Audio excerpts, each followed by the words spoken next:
Welcome back. It's the sixth night of Hanukkah, and I'm so glad that you're joining me. I'm Rabbi Bertie Becker. We're going to light lights and then have a story. Baruch atah Adonai Eloheinu melech haolam asher kiddushanu b'mitzvotav Litzivanu lahadlik ner shel Chanukah. Baruch atah Adonai Eloheinu melech haolam she'asa nisim lavotenu bayamim ha'em ba'azman hazeh.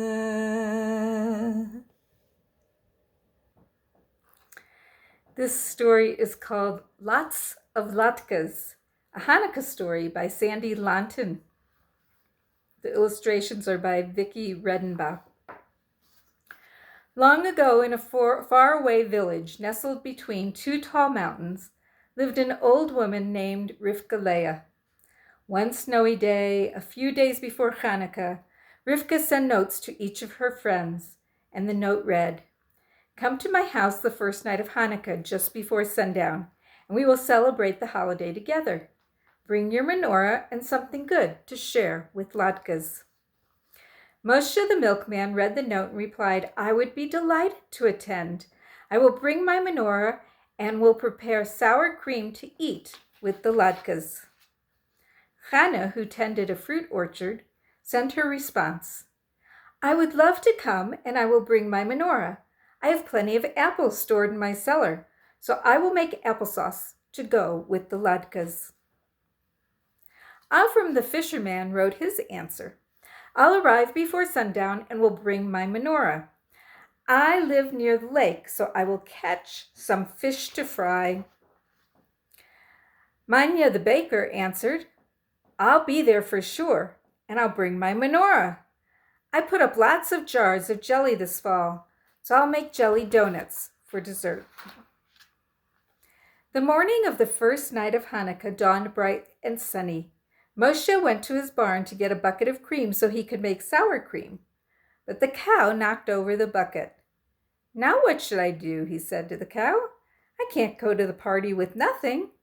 He went back to his house to think about what to bring. Chana went to the cellar to get apples for her applesauce, but the apples had rotted. "Now what should I do?" she said to her cat. "I can't go to the party empty-handed." She went upstairs to the kitchen to search her pantry. Avram took his fishing pole to the lake. He cut a big hole in the ice and sat down. But the fish weren't biting. "Now what should I do?" he asked his faithful dog. "I can't be the only one to arrive with nothing." And he sat a while longer, whittling a twig and thinking. Manya went to the pantry to get some sugar to make her jelly donuts. But the mice had eaten the sugar. "Now what should I do?" she said to the mice. "I can't go to the party without something to share. I can bring some jars of jelly, but is that enough?" And she made herself a cup of tea and sat down to think. That evening, the guests arrived, and Rivka Leah greeted them warmly at the door. "Happy Hanukkah, friends! I have a fire roaring and the kettle is on for tea. And of course, I made lots of latke. Did you bring something to share?" "Of course," boomed Moshe, "but my cow knocked over the cream, so I brought latkes instead." "My apples were rotted, so I made latkes too," said Chana. "The fish weren't biting, so I too made latkes," said Avram.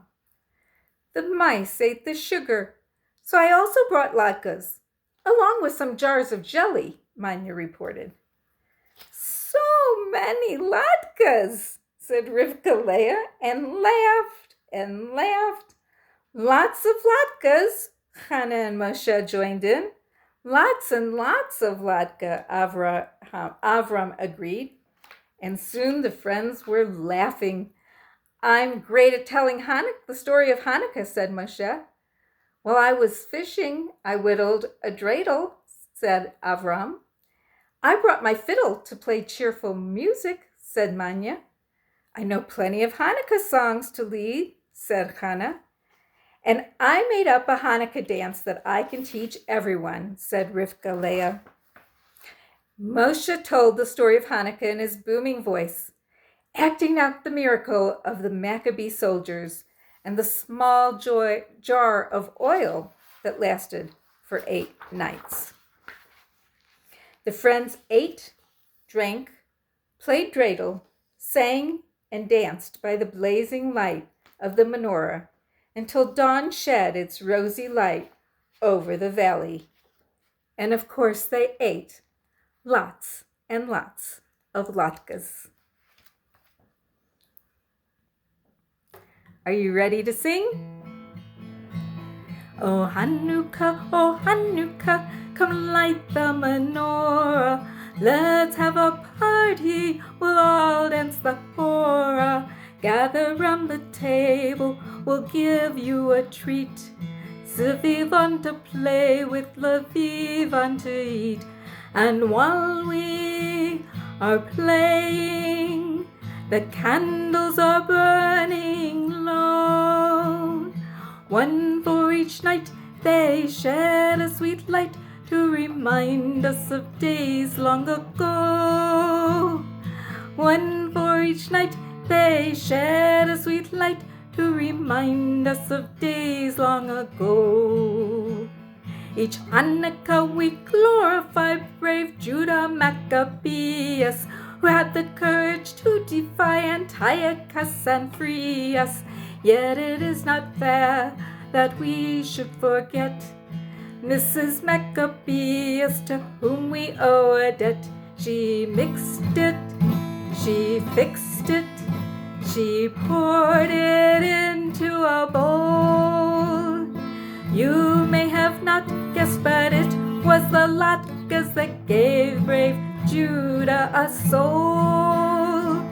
You may have not guessed, but it was the latkes that gave brave Judah a soul. The Syrians said it cannot be that old Mattathias, who years are more than 83, would dare to defy us. But they didn't know his secret, you see. Mattathias dined on latkes and tea. 1 latke, 2 latkes, and so on into the night. You may have not guessed, but it was the latkes that gave him the courage to fight. You may have not guessed, but it was the latkes that gave them the courage to fight. Now that is how it came about, this gastronomic wonder that broke the ranks of Syria like flaming bolts of thunder. Mrs. Maccabeus wrote in the dough portions of the Torah and then fried them so they simmered, they shimmered, absorbing the olive oil. You may have not guessed, but it was the latkes that made the Syrians recoil. You may have not guessed, but it was the latkes that made the Syrians recoil. Now each little latke, brown and delicious, must have hit the spot, 'cause with appetites vicious, all the arrows down them after their toil, causing in the temple a shortage of oil. 1 latke, 2 latkes, and so on into the night. You may have not guessed, but it was the latkes that gave us the Hanukkah light. You may have not guessed, but it was the latkes that gave us a Hanukkah Chanukah light. Hag Sameach, have a happy Hanukkah tonight, and I'll see you tomorrow.